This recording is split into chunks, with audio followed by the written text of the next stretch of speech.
Dwight Yoakam is still going strong at age 68. He's just living in a more thoughtful, quiet, and deep way than ever before. The famous man in jeans who once made country music more rock and roll with his wild sound now lives a quiet, classy life. The man with the hat and the Hollywood smile has been rich for 40 years. A secret wedding that shocked everyone, and a way of life that screams cowboy cool and millionaire mystery, as well as muscle cars and properties that cost millions of dollars. The story of Dwight didn't end with the charts. He was in hit films and put out surprise records. Things got even more interesting. What's happening now could be the most surprising part of the story so far. Dwight Yoakam was just a bored kid from Pikeville, Kentucky before everyone knew his name. Ohio, where he was born in 1956 and grew up. Dwight was taking in the rough sounds of Buck Owens, Merle Haggard, and the Bakersfield scene while other people were listening to pop music. He never tried to be like everyone else in Nashville. That stubbornness would turn out to be his best quality. He packed up and moved to Los Angeles in the early 1980s. There he played punk clubs with a honky-tonk twang that made people confused at first, but soon had them cheering. It was strange to hear country music in a punk setting, but Dwight saw something that no one else did. How important it is to stand out. When Nashville wouldn't play his songs, he did something even worse. Guitars, Cadillacs, etc., etc. His first record came out in 1986 and was an instant hit. It went silver, won him awards, and showed that this wasn't just a fad. He was going to stay. But fame brought money, and money brings choices. A lot of stars bought big homes and were in the news. Dwight, he made sure that one boot was in the center and the other was well hidden. He never tried to get to the top of the pop charts. Instead, he left behind a legacy through record after album and tour after tour. Some people said he looked old. Fans said he saved them. Dwight just said it was music. Not many people knew at the time that he wasn't just making noise. He was making a huge business, in peace, slowly, and according to his own rules, and a private life behind that screen that would stay hidden for decades. For many years, Dwight Yoakam was the most mysterious country music heartthrob. He had a lot of fans on and off stage because of his sharp eyes, skinny jeans, and unique tilted cowboy hat. He was said to be dating famous actors like Sharon Stone and Bridget Fonda, but none of those rumors were ever proven to be true. He was very good at how to use his fame. He let everyone hear his voice, but he kept his heart hidden. In 2020, everything changed. Even though there was a world pandemic going on, Dwight quietly married his longtime girlfriend, Emily Joyce. There were no paparazzi or other attention-getting events. It was a simple ceremony held in a secret spot with only a few people present, and even those were socially distant. They had been together for almost 10 years at that point. Dwight, on the other hand, had kept the connection mostly secret from the public. What shocked fans even more was this. Ethan was almost 30 years younger than Dwight, a skilled photographer who is calm and has a good eye for art. Emily had been with Dwight for years and was usually behind the camera during his picture shoots. Dwight dropped another surprise at the same time that they announced they were getting married. He had a child. Dwight Yoakam had his first child when he was 63 years old. The couple had a boy named Dalton Lauren Yoakam. This was an unexpected turn for the country star as a father. Like always, Dwight didn't make a big deal out of it. There were no baby magazine covers or interviews. He just made a simple statement and went back to his private life. People who know the couple say that Emily is Dwight's rock. She does a lot of the work behind the scenes, helps him run his brand, and keeps their young son out of the public eye. They've made a peaceful haven away from the noise and chaos of the music business. There is a love story in the margins, not in the main text. And that was just what Dwight wanted. Dwight Yoakam doesn't like having people come to his house on the red carpet. In a time when famous people show off their homes on Instagram and give step-by-step videos on YouTube, Dwight wants something completely different. Privacy. Still, behind the walls of his secret homes is a life that is just as carefully planned as his songs. His main home is likely a large, private mansion in California. Hidden from the chaos of Los Angeles, behind winding roads and tall hedges is what locals call a modern Western sanctuary.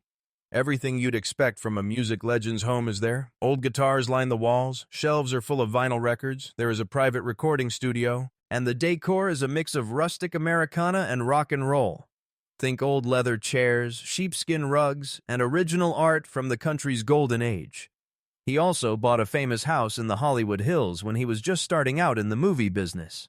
Dwight is said to have rebuilt that property himself. It was a mid-century gem in the style of the 1950s, with floor-to-ceiling windows and sweeping views. He could play music there while watching the California sunset fade into the hills. The less well-known ranch he goes to for a break just outside of town, though, really shows who he is. The land is wide, and the noise isn't as loud there. He goes there to work, spend time with his family, and relax. People in the area say they often see him feeding horses, walking the land, or just playing his guitar outside in jeans and a worn-out flannel shirt. Even though Dwight was rich, he never made his kingdom too big. He doesn't want to show off his houses. They're meant to keep the outside world out. There are no fancy marble statues or golden gates, just space, quiet, and stories. And inside those walls, a man who used to perform on some of the biggest stages in the world now finds peace in the quiet. Dwight never cared about fame at home. It had to do with freedom. Don't look at Dwight Yoakam's show clothes if you want to understand him. Take a look at his garage. Behind the private ranch walls and under the cool, controlled image is a collection of cars that is pure rockabilly Americana. It has the right amount of memories, power, and attitude. People who have seen Dwight's cars know this, even though he has never made a big deal out of them. He has great taste, and each machine has a story to tell. Some of his most prized belongings are old Cadillacs that look like they came straight from a country song from the 1950s. Among the most valuable is a powder blue 1959 Cadillac Eldorado Biarritz Roadster. It has sleek tail fins, white wall tires, and chrome accents that are so smooth you can see your own image in them.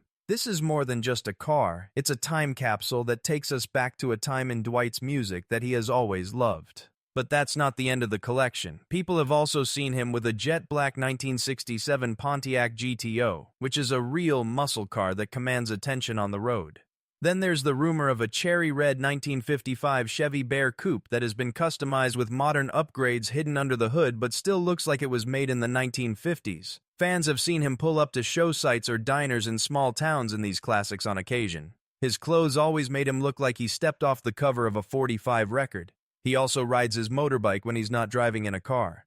The most well-known is a special Harley-Davidson that is soft matte black, low, and made for speed and comfort. It shows that Dwight has always had a rebellious side. It's interesting that he doesn't show off these rides very often. There shouldn't be any bright photos or loud posts on social media. He lets the cars talk to him instead when he's in them. A car isn't a toy for Dwight, it's a reflection of who he is. These cars are more than just machines. They are taking down memorials to the past. They make us think of a time when style had heart and speed had steel. They've only become more important with age, just like Dwight. Dwight Yoakam did more than just take over country music. He moved into Hollywood and with quiet skill built a second business there.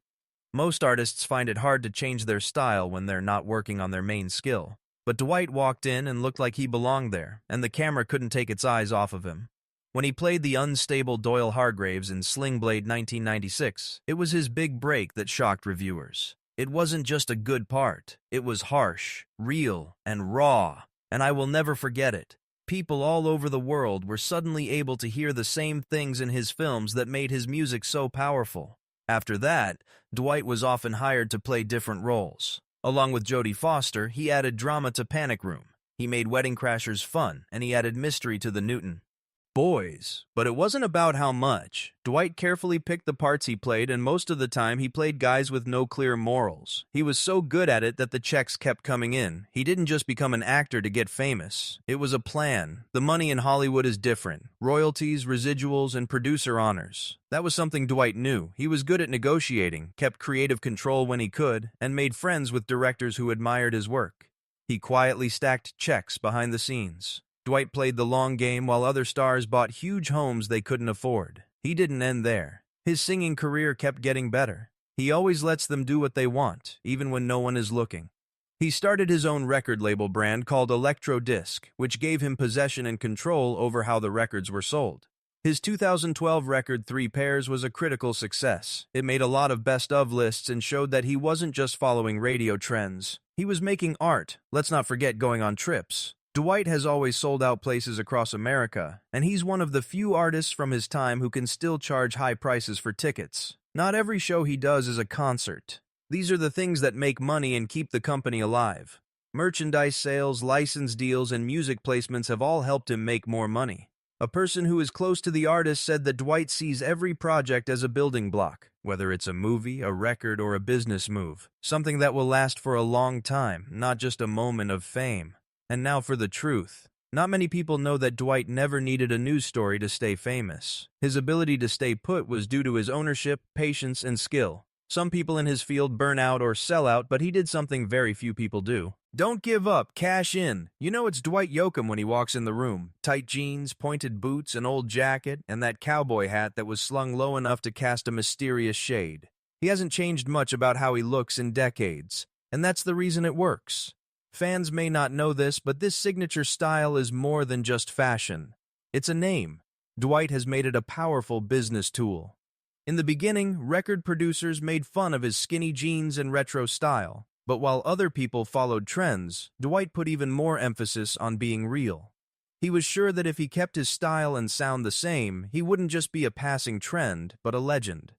That plan worked out well over time. You can recognize his shape even if you've never seen his face. Brands are important, and that's a strong one. Dwight later played up that image with limited edition clothing items that look like his own wardrobe and other exclusive merchandise. From custom cowboy hats and embroidered shirts to denim jackets, his gear became more than just gifts. It became something to collect. One of his most successful business projects was working Woo.